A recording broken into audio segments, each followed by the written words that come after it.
Shalom, shalom a todos os irmãos, sejam muito bem-vindos a mais um discipulado.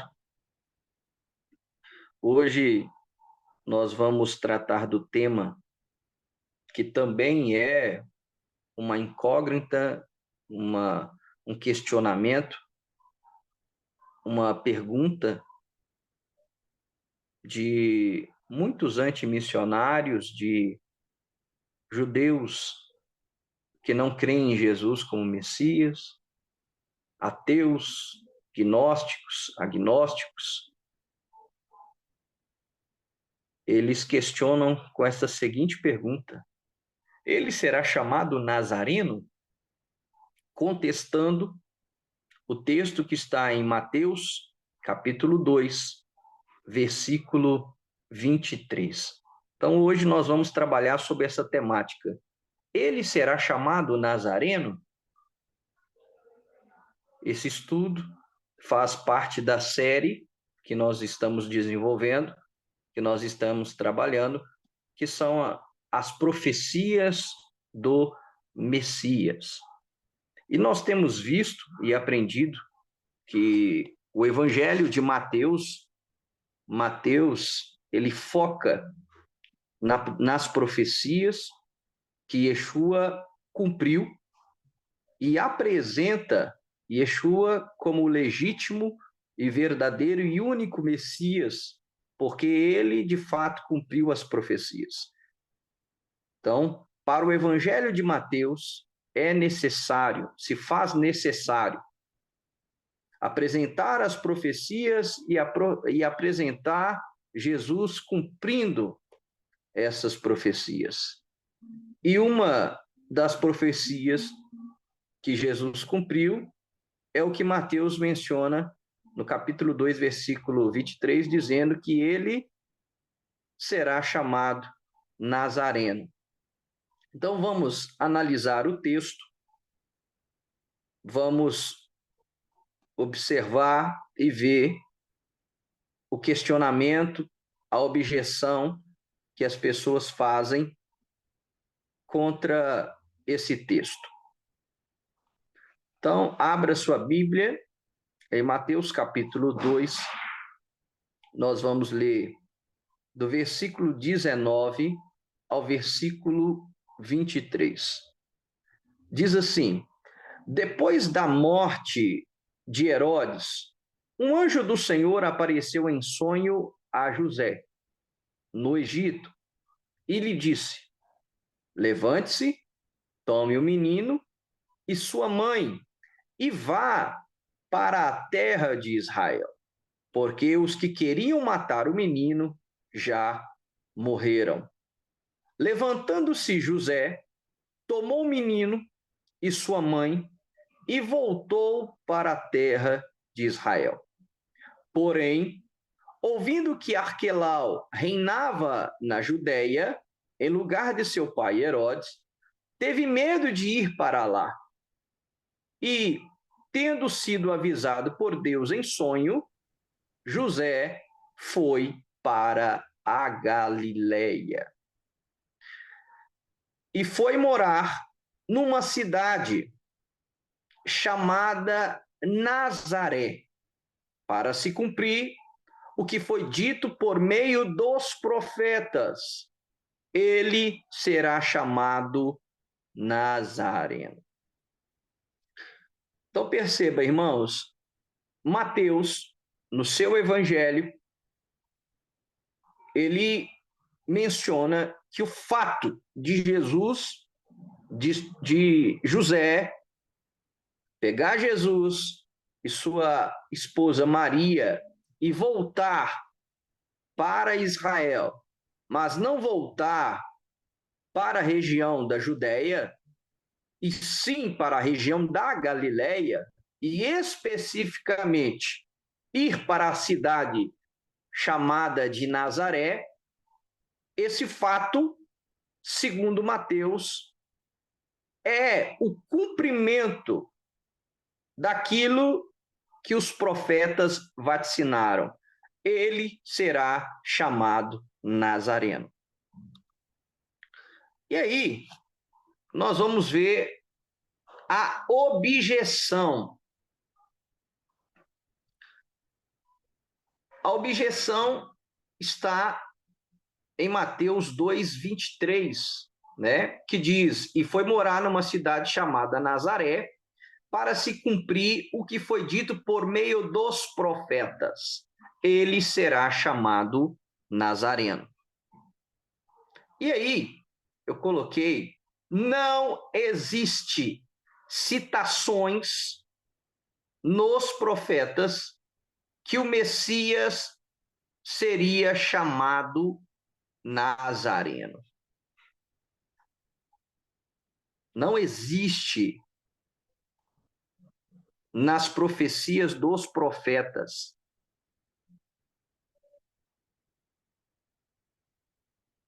Em nenhum lugar da Tanar, da escritura hebraica, do antigo, chamado Antigo Testamento, não existe citações dos profetas de que o Messias será chamado Nazareno. Então aqui nós temos uma problemática. E como responder a essa objeção? Porque essa é a objeção que vamos colocar assim, que os inimigos do evangelho protestam. Eles dizem: olha, Mateus errou. Mateus foi equivocado. Mateus distorceu. E outra, não existe nos profetas. Os profetas não dizem que o Messias será chamado Nazareno.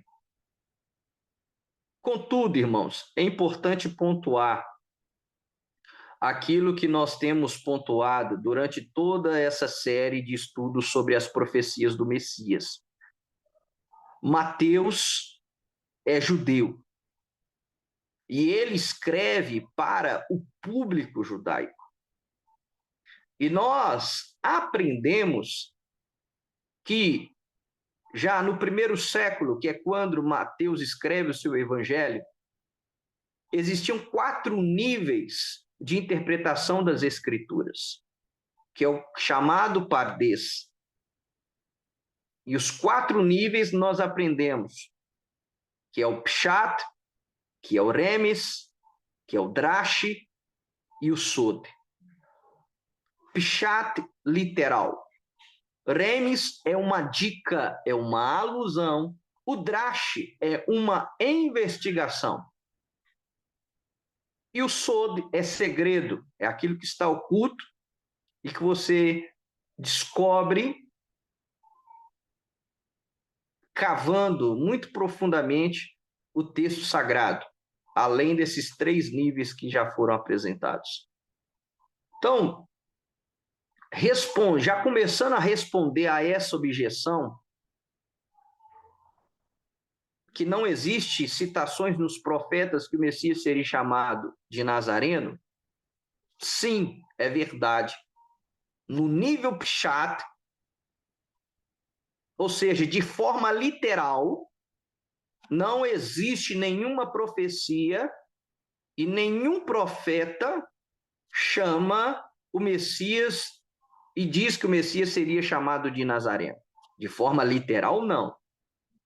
Quando você vai para Tanar, quando você vai para a escritura hebraica, quando você vai para o chamado Antigo Testamento, você não encontra nos profetas eles dizendo que o Messias seria chamado de Nazareno.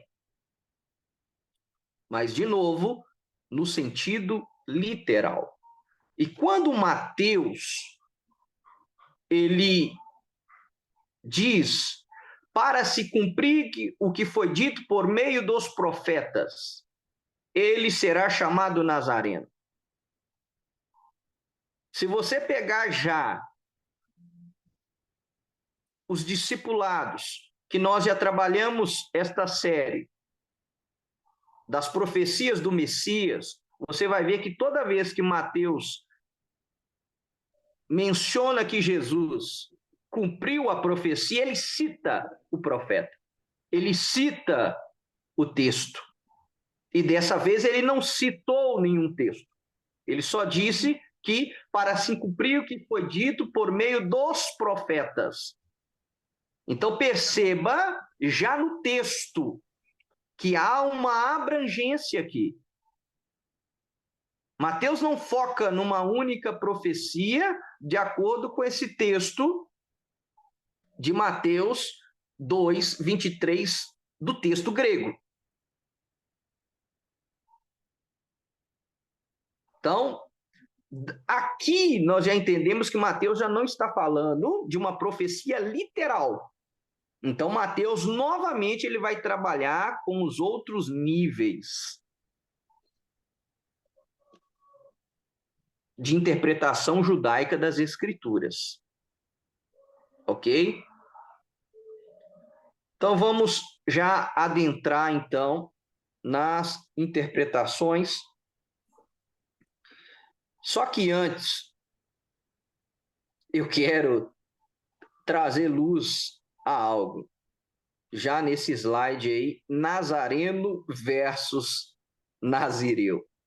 É interessante, irmãos, até projetei a imagem do Jesus de The Chosen, e não somente ele, mas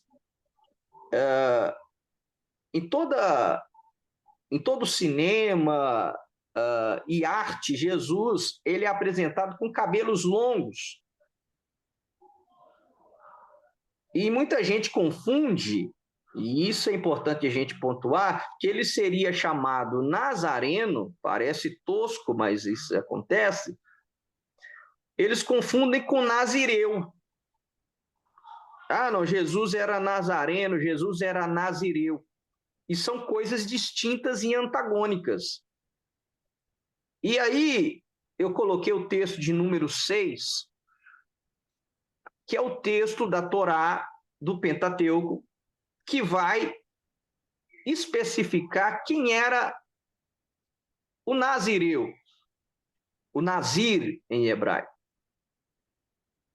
Olha só o que diz número 6, de 2 a 7. Fale aos filhos de Israel e diga-lhes, quando alguém, seja homem, seja mulher, fizer voto especial, o voto de Nazireu, a fim de consagrar-se ao Senhor. Então, o Nazireu era um voto.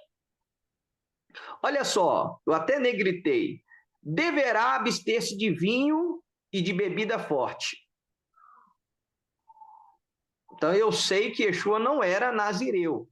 Por mais que ele é retratado com cabelo longo, cabelo comprido, eu sei que ele não é nazireu. Por quê? Porque o nazireu, ele não bebia vinho e nem bebida forte. O primeiro milagre que Jesus faz, segundo o Evangelho de João, é transformar água em vinho.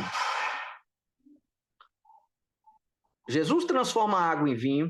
Jesus toma vinho com os discípulos. Como é que eu sei disso? Principalmente, está claro no texto do jantar de Pessa, do jantar da Páscoa. Ele toma vinho com seus discípulos. Aquele que conhece de cultura judaica sabe também que todo o Shabat, toda sexta ao pôr do sol, quando o judeu recebe o Shabat, ele faz o Kiddush. Ele toma vinho e come o pão, a halá, o pão do Shabat. Então, Jesus não era nazireu, porque ele tinha contato com vinho, ele tomava vinho. Olha só, então vamos continuar o versículo 3. Não beberá vinagre de vinho, nem vinagre de bebida forte, nem tomará suco de uvas, nem comerá uvas frescas nem secas. Todos os dias do seu nazireado, não comerá nada que venha da videira, desde as sementes até as cascas. Todos os dias do seu voto, todos os dias do seu voto de nazireado. Aí por isso que Jesus é representado com cabelo grande, que olha só, não passará navalha pela cabeça. Isso aí tem se perpetuado, né? Jesus de cabelo grande.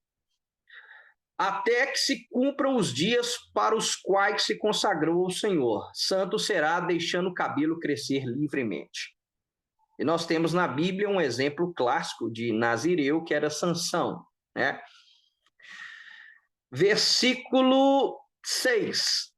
Todos os dias da sua consagração ao Senhor, não se aproximará de um cadáver. De novo eu negritei. Por quê? Porque nós temos outra problemática aqui se eu chamar Jesus de Nazareno e associar ele com Nazireu. Jesus tocou no esquife. Jesus teve contato com o morto. Perceba, não pode tocar no morto, não pode ficar num local onde tem algum morto. E Jesus ressuscitou várias pessoas. Ele teve contato com vários corpos sem vida. Mesmo que se trate de seu pai, de sua mãe, de seu irmão ou de sua irmã, por eles não se contaminará quando morrerem, porque o nazireado do seu Deus está sobre a sua cabeça. Então, de novo, Yeshua não era nazireu. Ele foi chamado de Nazareno. Então, ele tomava vinho, ele tocava em mortos, ressuscitava mortos, ele tinha contato com mortos. Portanto, ele não tinha o cabelo grande e ele não era nazireu. E como é que eu sei disso? Porque se nós continuarmos o texto, o nazireu, quando ele entregava o seu voto de nazireado, ele tinha que ofertar um sacrifício pelo pecado.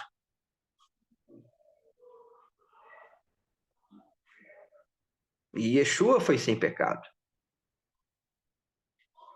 Então, só para desconstruir essa ideia. Ok, irmãos? Mas vamos avançar. Ele será chamado Nazareno. Nazaré, em hebraico, Natseret, era um lugar sobre o qual as pessoas faziam piadas. E você vai ver várias profecias, várias citações, de pessoas zombando daqueles que eram de Nazaré e da Galileia. Jesus ele era desprezado por vir da Galileia e especificamente de Nazaré. E aí nós projetamos pelo menos um texto que está em João 1,46, que é quando Filipe apresenta a Natanael, dizendo que ele havia encontrado o Cristo, o Messias, o ungido de Deus. E aí Natanael perguntou, João 1,46. Então Natanael perguntou, de Nazaré pode sair alguma coisa boa? Sentiu o tom pejorativo? Filipe respondeu, venha ver. Então, nós temos um primeiro ponto importante. Mateus, ele está se referindo, essa é uma vertente, tá? Para responder à objeção de que não existem profetas que dizem que o Messias será chamado Nazareno. Mateus está se referindo às muitas profecias que dizem que o Messias seria desprezado. E aí colocamos, Salmo 22 diz que o Messias vai ser desprezado, Isaías 52, 13 a 53, 12, e várias outras. essas profecias seriam cumpridas, em parte, por ele carregar o peso de ser o Nazarat, o Nazareno. Então, essa é uma vertente. Se nós pegarmos a citação de Mateus, que diz que ele morou em Nazaré para se cumprir aquilo que foi dito por meio dos profetas, e ele será chamado Nazareno. Então, há essa vertente que diz que Mateus, analisando todas as profecias dos profetas, de que o Messias seria desprezado, ele associou esse desprezo ao desprezo que Nazaré e o Nazarat, aquele que nasceu em Nazaret, que eram desprezados. Então, ele faz esse midrash. Ele associa. Ele pega várias profecias em que o Messias seria desprezado e associa com o fato de que o Messias vem de Nazaré e por ele vir de Nazaré, ele seria desprezado e foi desprezado. Nós poderíamos dar aqui vários versículos dos evangelhos em que Jesus é desprezado por ele ser nazareno. Então, esta é uma vertente. Quando nós pegamos Mateus 2:23 do texto grego. Mas agora eu vou apresentar uma outra interpretação, uma outra vertente. E aí, para isso, eu vou fazer o uso da Peshita, que é o Novo Testamento em aramaico.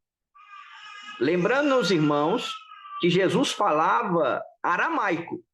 No seu dia a dia, ele falava aramaico. A população de Israel, na época de Cristo, falava aramaico. O hebraico, ele era utilizado dentro do templo, ele era usado dentro da sinagoga, ele era usado como língua sacra. Então, só em ambientes sagrados que se usava o hebraico. E no cotidiano usava-se o aramaico. E por que é importante nós analisarmos o texto em aramaico? Porque o aramaico ele não foi traduzido para o grego. O texto aramaico não passou pelo grego. O texto aramaico, ele cresceu, se desenvolveu em uma região diferente do grego. Então, há diferenças do texto aramaico para o texto grego. E nesse texto em questão, há uma diferença. Olha só. E provavelmente, aquele que traduziu o Evangelho de Mateus para o grego, ele o traduziu ou do hebraico ou do aramaico. Nós vamos ver aqui, ó, na projeção. Olha como é que está em aramaico. E foi e viveu na cidade que é chamada de Nazaret, para que se cumprisse aquilo que foi dito pelo profeta. De Nazri, em hebraico, ou Nasraia, Nasraia é aramaico. Ele será chamado. Então, Nazri, hebraico, Nasraia, aramaico. Nasraia vem até a fonética, o som, né? Lembra até Nazareno, Nasraia. E Nazri, hebraico. Ele será chamado Nazri. Perceba que no aramaico, o texto de Mateus 2:23, ele não diz segundo os profetas. Não está no plural. O texto grego apresenta o plural. No texto aramaico, está no singular. O que foi dito pelo profeta. Opa, então é uma profecia específica. E aí eu coloquei para vocês, o plural e o singular são muito semelhantes. A raiz é a mesma. Então, profeta em aramaico é neviá, e profetas no plural é neviê. Então, o tradutor, na hora de traduzir para o grego, ele não traduziu neviá, ele traduziu neviê, profetas. E aí, aquela primeira vertente apresentada faz mais sentido. Mas agora apresentado o texto em aramaico, nós vimos que é um profeta, para que se cumprisse aquilo que foi dito pelo profeta. De Natsri, ele será chamado. Então, é uma profecia específica. Então, vamos para ela. Que profecia que é essa? Isaías 11:1. Então, partindo do princípio do aramaico, que era um profeta, Mateus tinha em mente Isaías 11:1, quando ele diz que ele associa que o Messias teria que vir de Nazaré, seria chamado de Natsri, de Nazareno, para se cumprir uma profecia. Que profecia é essa? Isaías 11:1. Olha o que diz a profecia de Isaías 11:1. Do tronco de Jessé sairá um rebento, e das suas raízes brotará um renovo. E aí eu projetei. A palavra renovo em hebraico é netzer. Netzer é renovo, broto, rebento. E Nazareno, Natsri, Nazareno. E outro segredinho, provém do radical Natsar. Então, Netzer, Natsri, vem do radical Natsar, que significa cumprir, guardar, vigiar. Então, o povo de Nazaré era conhecido como aqueles que guardavam, que cumpriam a Torá. Isso já fala muito sobre o Messias. Nós vamos aprofundar em Natsar também. Mas o ponto agora é a profecia de Isaías 11:1. O Messias será um renovo, um netzer. E aí, Mateus associa netzer a Natsri. E aí, eu coloquei em hebraico, só para a gente entender. Nós temos à nossa direita, netzer, e à nossa esquerda, Natsri. Você vai ver que são as mesmas letras. Lembrando que no hebraico não existe vogais. Esses pontinhos que você está vendo em Nazareno,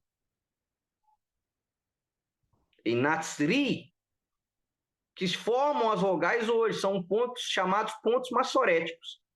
Mas a raiz da palavra é a mesma. De Netzer e Natsri. Por isso que Mateus associou a profecia de Yeshua, seu renovo, o Netzer, a Nazareno, Nazri.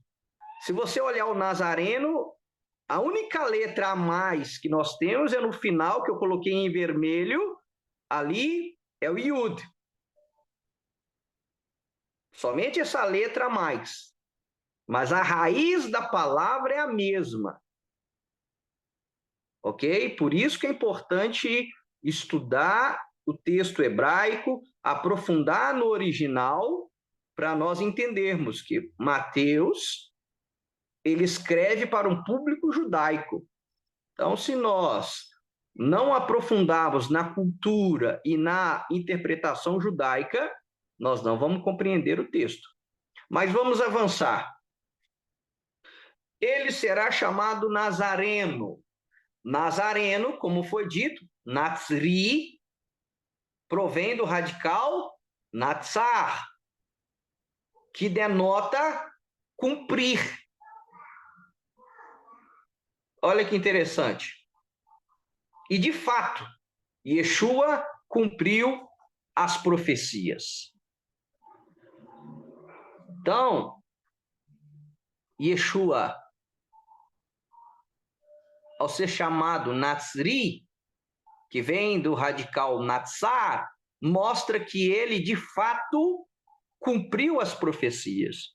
E o evangelista Mateus é o que mais apresenta Jesus cumprindo as profecias. Ele associa os eventos da vida de Jesus ao cumprimento daquilo que os profetas haviam vaticinado, daquilo que os profetas haviam anunciado. E outra, Nazareno, Nazri, provém do radical Natsar, que denota vigiar. Vigiar no sentido de guarda, de proteger. Yeshua, e aí eu coloquei, Yeshua fez várias cercas na Torá. Todo rabino da época de Jesus tinha que fazer isso.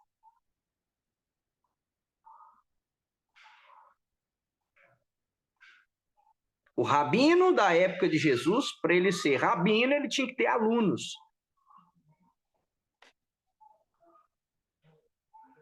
Segundo, para alguém ser chamado rabino, mestre, professor, ele tinha que fazer cercas em volta da Torá. Vamos explicar o que seriam essas cercas. Esse vigiar, natsar, guardar, vigiar, ser guardião, protetor da Torá. Os rabinos da época de Jesus exageraram, né? Exageraram tanto na cerca que eles invalidavam o mandamento para defender uma tradição. Mas vamos dar exemplos de cerca que Jesus fez em volta da Torá. Vamos dar um exemplo. Na Torá, diz que você só comete adultério se deitar com uma mulher. Você sendo casado, deitar com outra mulher que não seja sua esposa. E a mulher, da mesma forma. Só que o que Yeshua, o que Jesus ensinou? Aquele que olhar para uma mulher com um olhar lascivo, com um olhar de desejo, de cobiça, já cometeu adultério. O que é isso? Cerca em volta da Torá. Porque se eu já refrear o meu olhar, porque tudo começa no olhar. Então, se eu já refrear o meu olhar, eu não vou cometer adultério. Isso é cerca em volta da Torá. E Yeshua, como Nazri, que vem do radical Natsar, vigia, guardião da Torá, ele fez cercas em volta da Torá. Vou dar outro exemplo. A Torá, o Pentateuco, os 10 mandamentos, diz: não matarás, não assassinarás. O que Yeshua falou? Ele fez a cerca em volta desse mandamento. Ele diz, olha, o simples fato de você denegrir a imagem do outro, de você proferir palavras que firam o caráter, a moral da outra pessoa, você já está a assassinando. E quantas mortes seriam evitadas se uma pessoa refreasse a sua língua, a sua boca, numa discussão, em insultar o outro, em proferir palavras de ódio contra o outro, em ferir a honra, o caráter do outro. O outro não ficaria irado e não quereria tomar vingança, e essa vingança geraria a morte. Então, o que Yeshua fez? De novo, cerca em volta da Torá. Ele foi um guardião. Ele não só cumpriu Natsá, ele não só cumpriu as profecias, ele não só foi a Torá viva, a palavra de Deus encarnada, ele não foi só o cumprimento das profecias, ele não só guardou os mandamentos, como ele fez cercas em volta da Torá, cerca em volta dos mandamentos. Ele foi um guardião, ele foi um vigia em volta da Torá. E não somente isso. Vamos avançar agora para a cereja do bolo. Nazareno, Natsri, provém do radical Natsá, é o mesmo radical que denota cumprir, como nós vimos, que denota vigiar, mas que denota também guardar.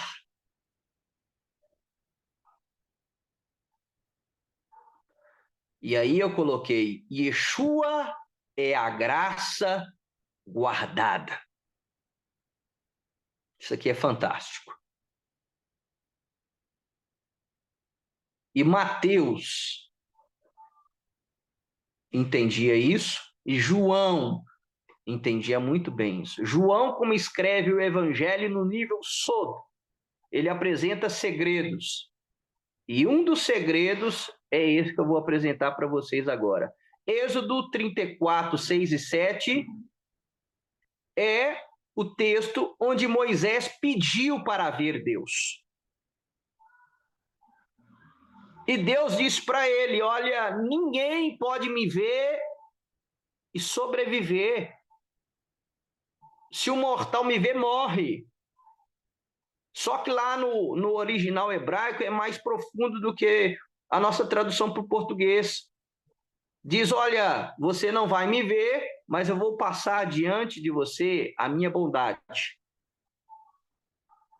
Ou seja, Deus estava dizendo para Moisés, você não me pode ver na minha plenitude, mas eu vou deixar você ver os meus atributos.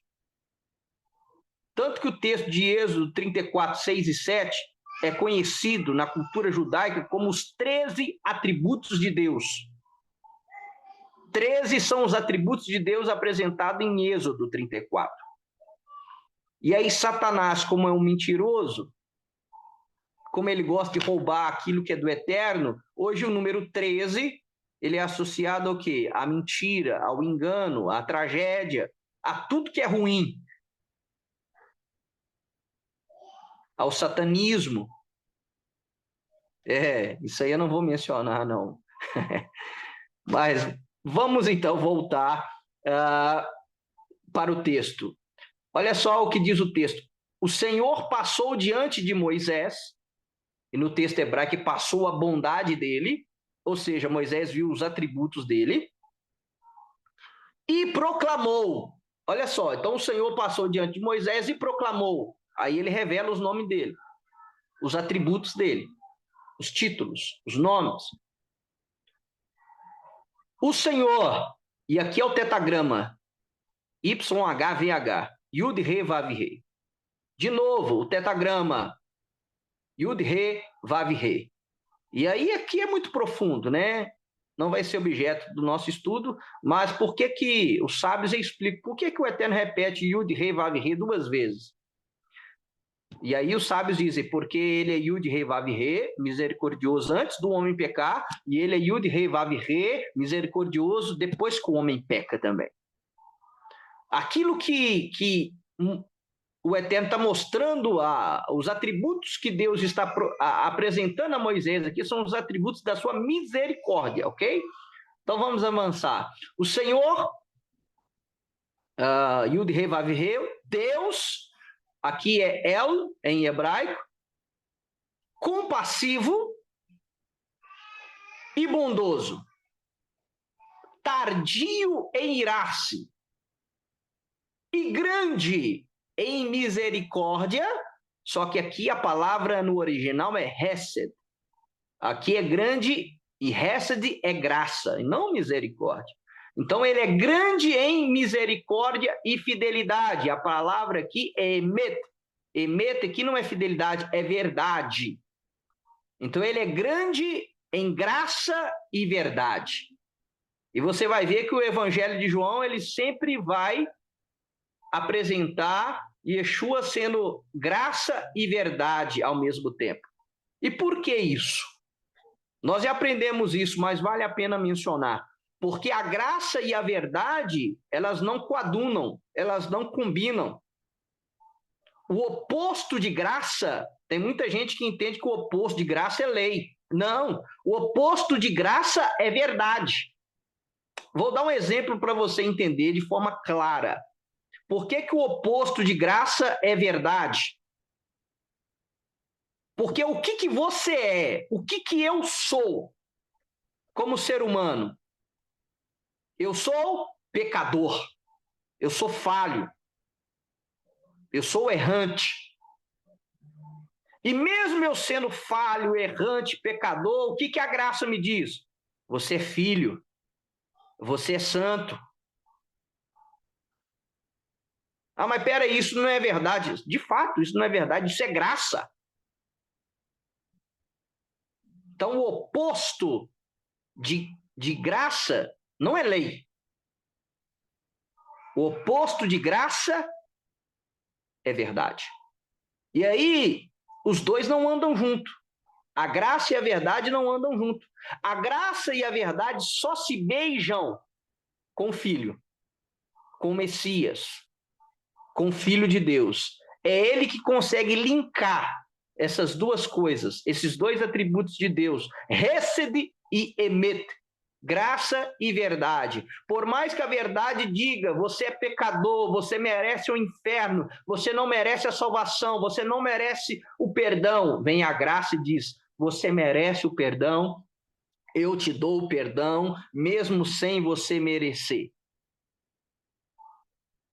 E aí, voltando para o texto, no versículo 7,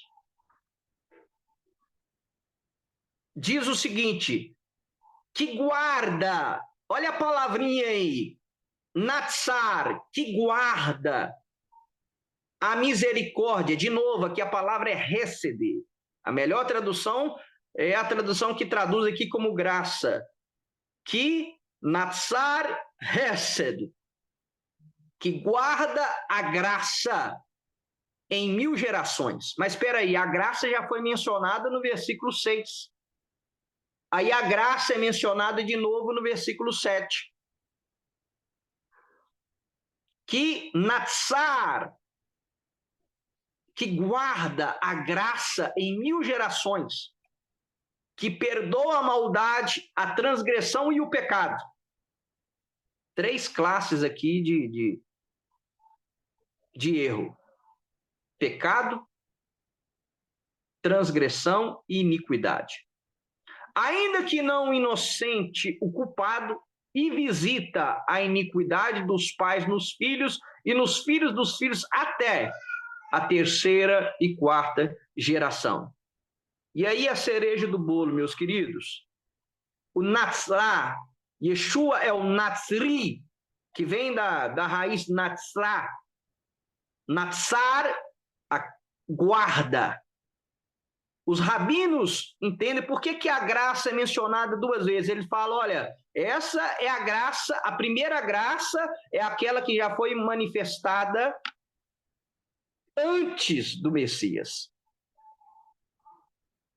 O que diz a Bíblia? E Noé, veio o dilúvio, mas e Noé achou graça.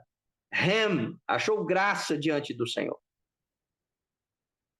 O Eterno demonstrou graça em toda a Tanar, em toda a escritura hebraica, em todo o chamado do Antigo Testamento.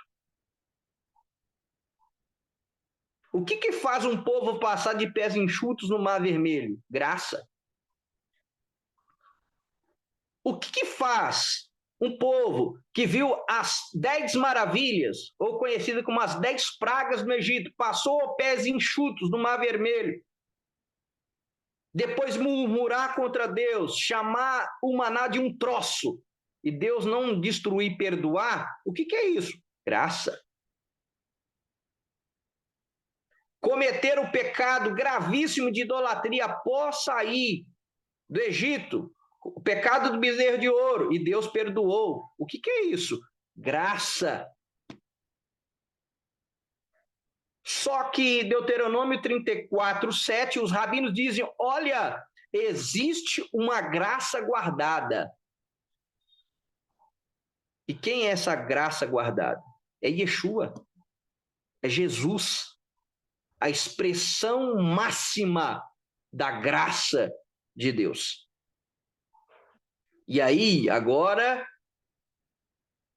com esse pano de fundo de Êxodo 34, 6 e 7, a gente entende o Evangelho Sod de João. João 1,14 diz assim, olha só, e o verbo, e a palavra, e a davar, e o menra, e o logos se fez carne e habitou entre nós. Cheio, olha só, de graça e verdade. Tá vendo? Só em Yeshua a graça e a verdade se beijam. E vimos sua glória, sua Shekhinah, a glória como do unigênito do Pai. João dá testemunho a respeito dele e exclama, este é aquele de quem eu dizia, ele vem depois de mim, mas é mais importante do que eu, pois já existia antes de mim. E aí agora você vai entender João 1,16. Porque todos nós temos recebido da sua plenitude e graça sobre graça. O que é graça sobre graça? Em Yeshua nós recebemos os dois tipos de graça. A graça da Torá, a graça de Deus já apresentada na sua palavra, e uma graça sublime, a plenitude da graça. A graça que nós só podemos receber de Yeshua HaMashiach. Aqui nós temos os dois tipos de graça. Por isso que João diz, porque todos nós temos recebido da sua plenitude, através de Yeshua, graça sobre graça. E aí, não só Yeshua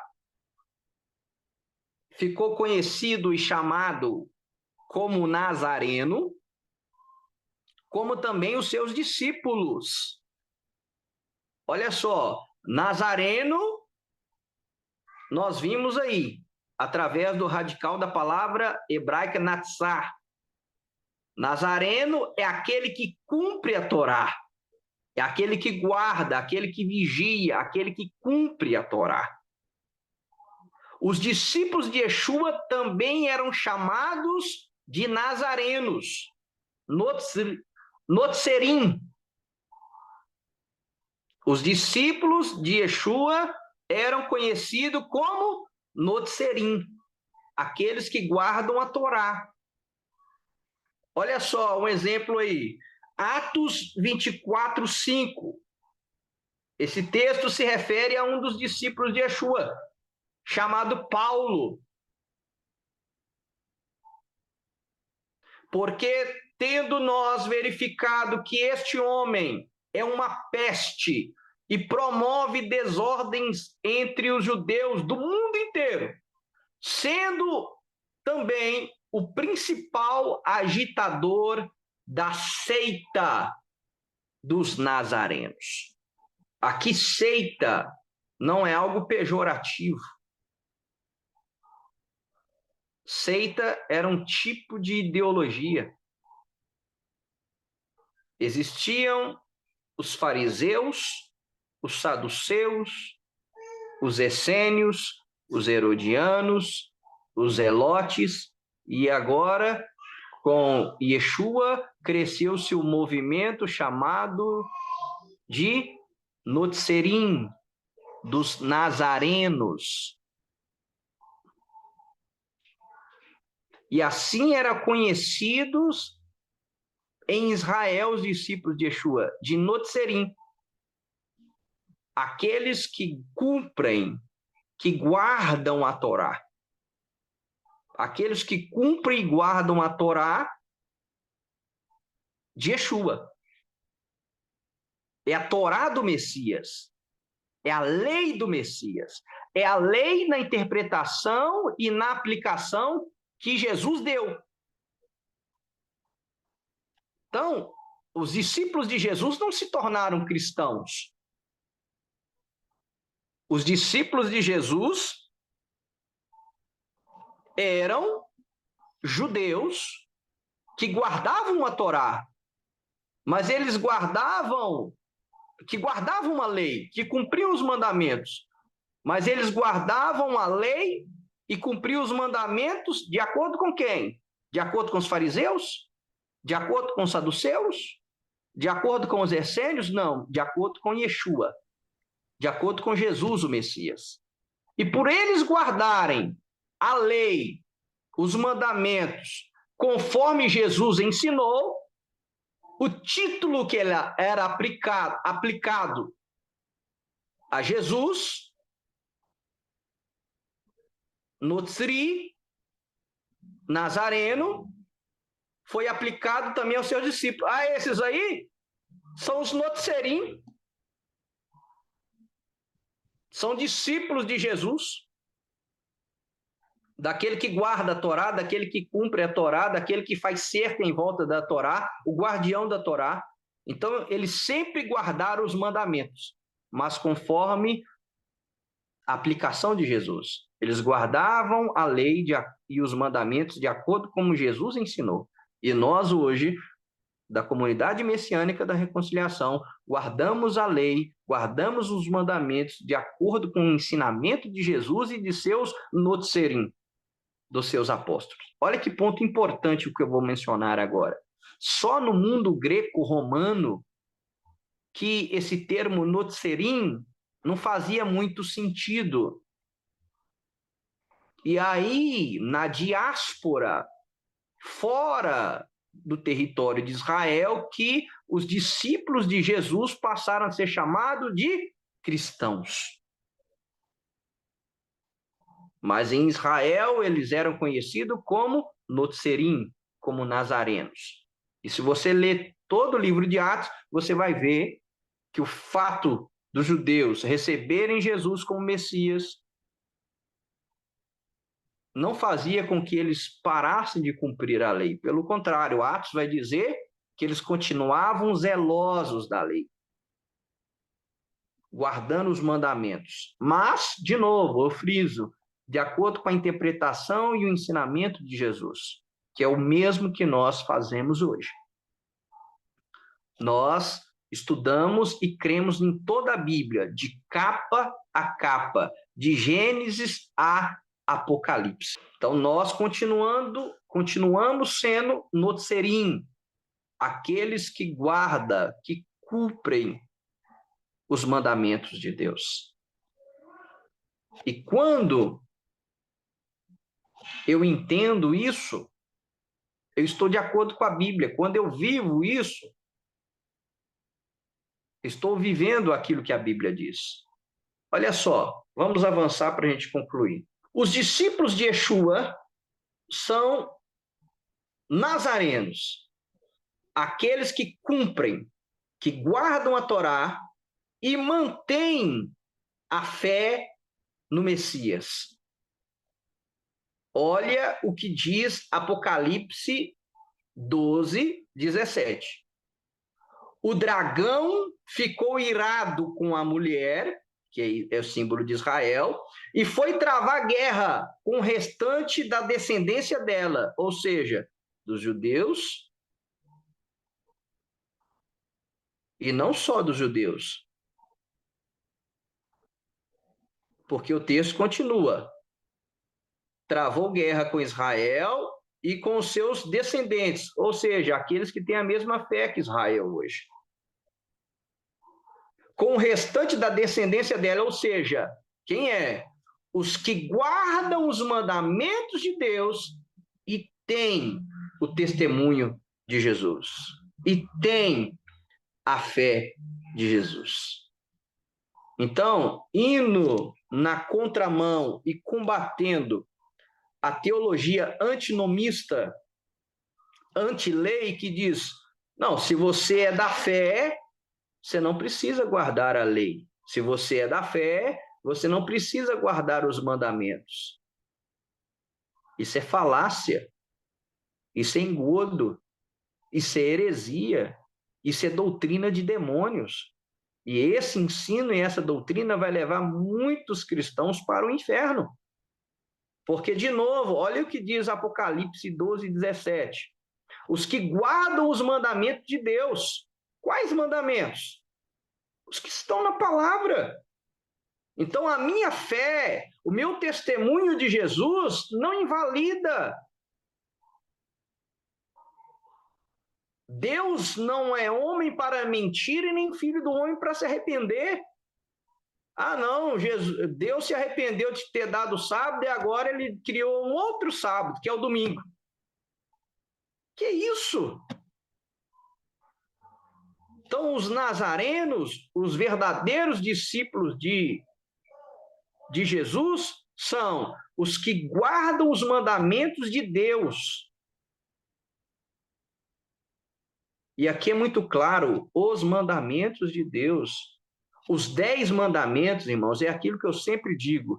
Toda a Bíblia foi escrita por homens, exceto os 10 mandamentos.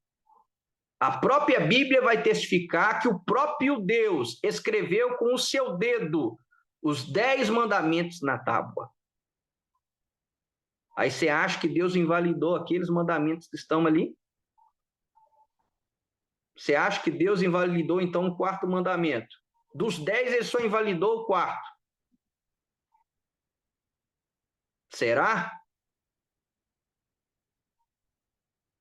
Então, os verdadeiros nazarenos são os que guardam os mandamentos de Deus e têm o testemunho de Jesus.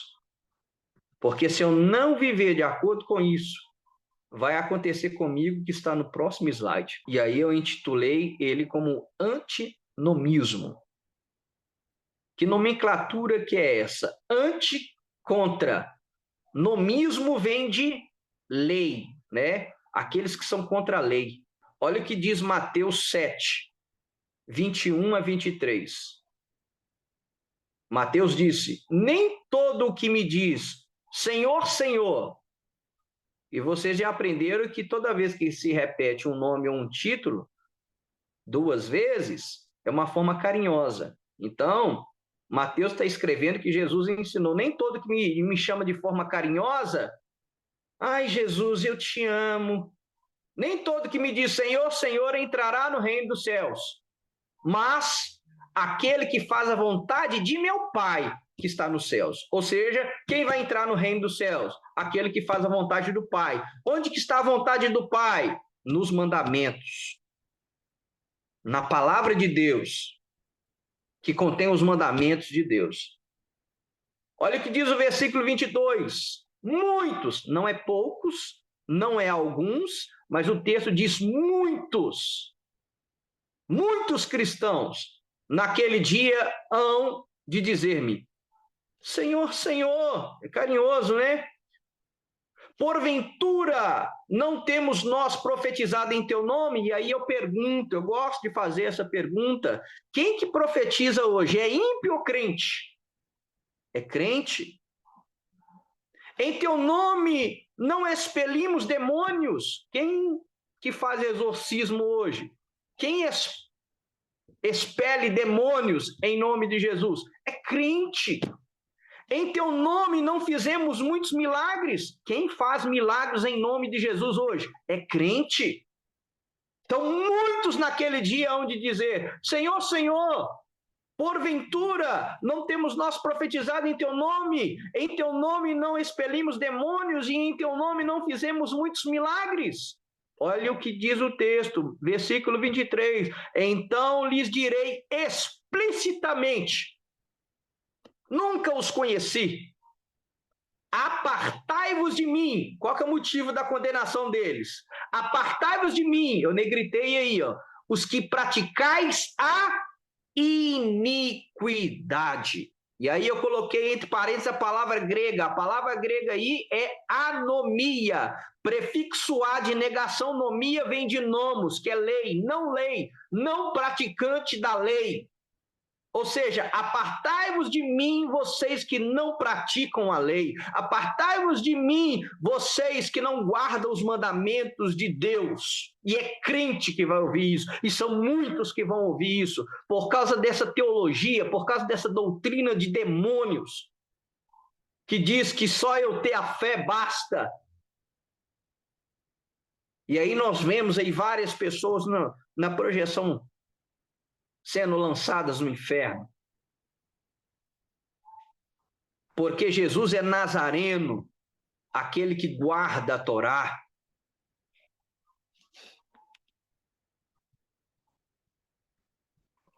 Então, meus queridos, respondendo e fechando a objeção, ele será chamado Nazareno? Sim. Porque Mateus extraiu essa profecia de Isaías 11:1, da palavra netzer, renovo, que é da mesma raiz de Nazri, Nazareno. E no Talmud, e na literatura judaica, daqueles que não professam Jesus como Messias, é muito comum na literatura judaica o Messias ser chamado de renovo, de rebento. Então, quando Mateus diz que ele será chamado Nazareno, que o fato dele ser criado em Nazaré e ser chamado Nazareno, ele cumpre tudo isso que nós apresentamos. Ele foi desprezado por vir de Nazaré.